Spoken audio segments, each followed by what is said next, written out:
Good morning students. हम लोग काव्य मंजरी पढ़ रहे थे चैप्टर 3 एक फूल की चाह। इसी चैप्टर को आगे कंटिन्यू करते हैं। देख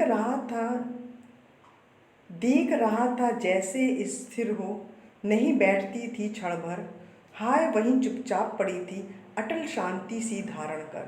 सुनना यही चाहता था मैं उसे स्वयं ही उकसा कर, मुझको देवी के प्रसाद का एक फूल ही दो लाकर।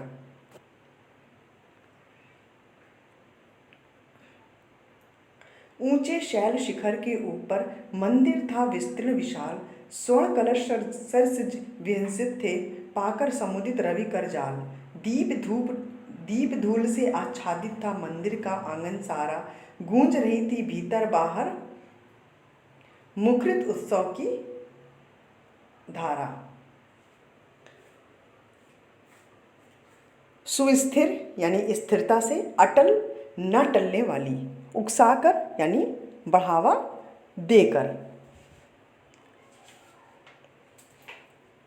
शैल पर्वत के लिए बोला गया है, शिखर यानी चोटी, विस्तीर्ण यानी फैला हुआ, स्वर्ण यानी सोना, सरसिज यानी कमल, विंसित यानी मुस्कुराते हुए अर्थात खिले हुए, समुदित रविकर जाल उगते हुए सूर्य की किरण का प्रकाश, आच्छादित मतलब ढका हुआ। तो कवि कहते हैं कि पिता अपनी पुत्री की शोचनीय दशा देखकर अत्यंत व्यथित है, परेशान है।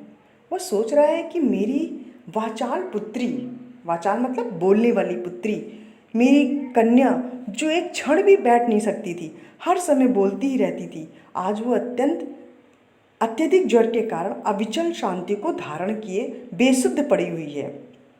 पिता उसकी प्यारी प्यारी बातों को सुनने के लिए व्याकुल है। और कुछ नहीं तो फिर अपने मुख से, और कुछ नहीं तो एक बार फिर अपने मुख से देवी का एक फूल लाने के लिए कह दे। वो विशाल मंदिर जो एक ऊंची पर्वत की चोटी पर स्थित है, जिसके ऊपर स्थित एक स्वर्ण कलश तथा सरोवर में स्थित कमल तथा सूरज की रोशनी से चमक रहे हैं, जो खिल गए हैं धूप से। मंदिर का प्रांगण जो है पूरा ढका हुआ है, उसमें हो रहे मंत्रोच्चारण और शोरगुल से ऐसा लग रहा है जैसे मंदिर में कोई उत्सव हो रहा है।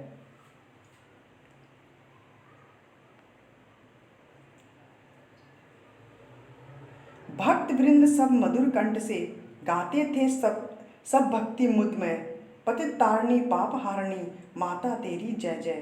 पतित तारणी तेरी जय जय मेरे मुख से भी निकला, बिना बढ़े ही मैं आगे को जाने किसके बल से डिकला। मेरे दीप फूल लेकर वे अम्बा को अर्पित करके दिया पुजारी ने प्रसाद, जब आगे को अंजलि भर के भूल गया उसका लेना झट। परम लाभ सा पाकर मैं सोचा बेटी को माँ के ये पुण्य पुष्प दूं लाकर।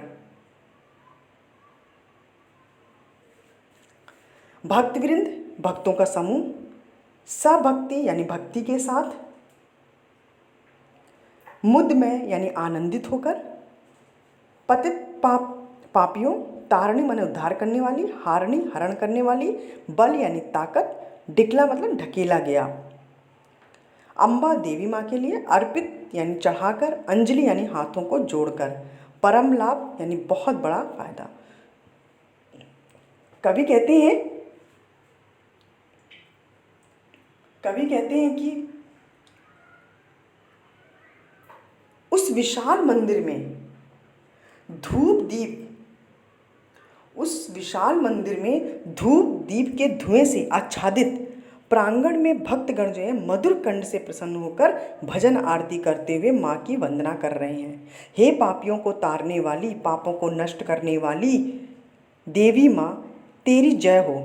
और ये शब्द सुनकर पिता भी उसका अनुसरण करते हुए गाने लगता है। फिर पीछे से आते हुए धक्के के कारण फिर वह देवी माँ के सामने पहुँच जाता है, जहाँ पुजारी उसके हाथों से पुष्प और प्रसाद लेकर माँ को अर्पित कर उसे प्रसाद व पुष्प देते हैं, जिन्हें वो अपनी अंजलि में भरकर भरता है। तो पिता सोचता है कि यह प्रसाद किसी तरह से वह अपनी बीमार पुत्री को दे दे ताकि उसकी अभिलाषा यानी इच्छा उसकी पूर्ण हो सके।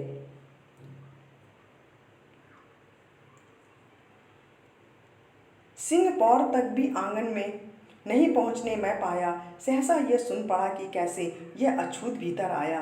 पकड़ो देखो भाग न जाए, बना धूर्त है यह कैसा, साफ स्वच्छ परिधान किए है भले मनुष्यों के जैसा। पापी ने मंदिर में घुसकर किया अनर्थ बड़ा भारी, कलुषित कर दी है मंदिर की चिरकालिक शुचिता सारी। ए क्या मेरा कलुष बड़ा है देवी की गरिमा से भी, किसी बात में मैं हूं मैं आगे माता की महिमा के भी। सिंहपौर यानी मंदिर का मुख्य द्वार, सहसा यानी अचानक, धूर्त यानी चालाक, परिधान कपड़े के लिए, अनर्थ यानी अन्याय, कलुषित यानी अपवित्र, चिरकालिक यानी पुरानी तथा वर्षों से चली आ रही, शुचिता यानी पवित्रता, सारी यानी संपूर्ण, कलुष यानी पाप के लिए बोला गया है, गरिमा यानी महत्व।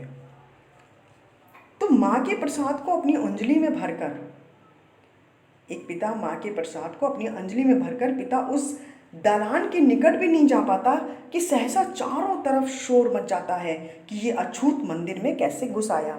पकड़ो पकड़ो, कहीं ये दुष्ट भाग ना जाए। इसने मंदिर में घुसकर बड़ा ही अनर्थ कर दिया। स्वच्छ साफ परिधान पहनकर इसने मंदिर में माता को अपने छुआ प्रसाद चढ़ाकर मंदिर तथा माता की गरिमा व पवित्रता को कलंकित कर दिया है। किंतु पिता यह सोचता है कि मेरा पाप क्या माता की गरिमा से भी बड़ा है, जो मेरे छूते ही माँ की पवित्रता समाप्त हो गई।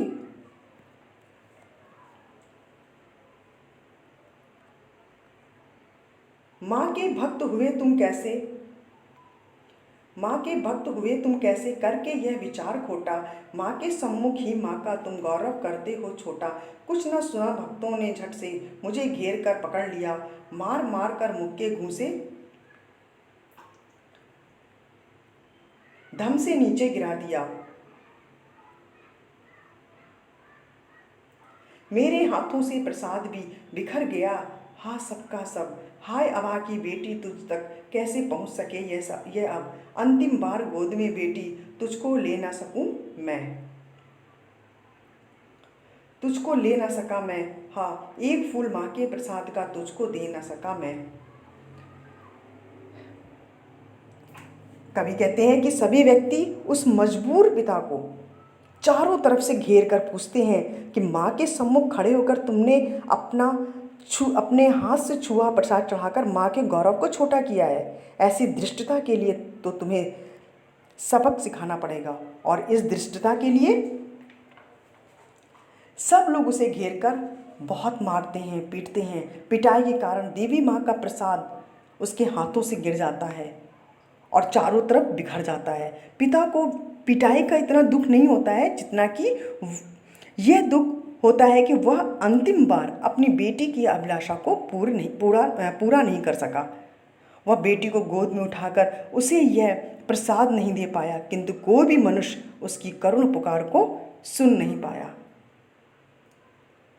तो प्रस्तुत पंक्तियों में कवि ने यह संदेश दिया है कि हमें जाति पात तथा धार्मिक भेदभाव के स्थान पर मनुष्यता को महत्व देना चाहिए। उनके अनुसार सभी मनुष्य भाई भाई हैं, कोई बड़ा और कोई छोटा नहीं है। थैंक यू सो मच बच्चों। Have a nice day.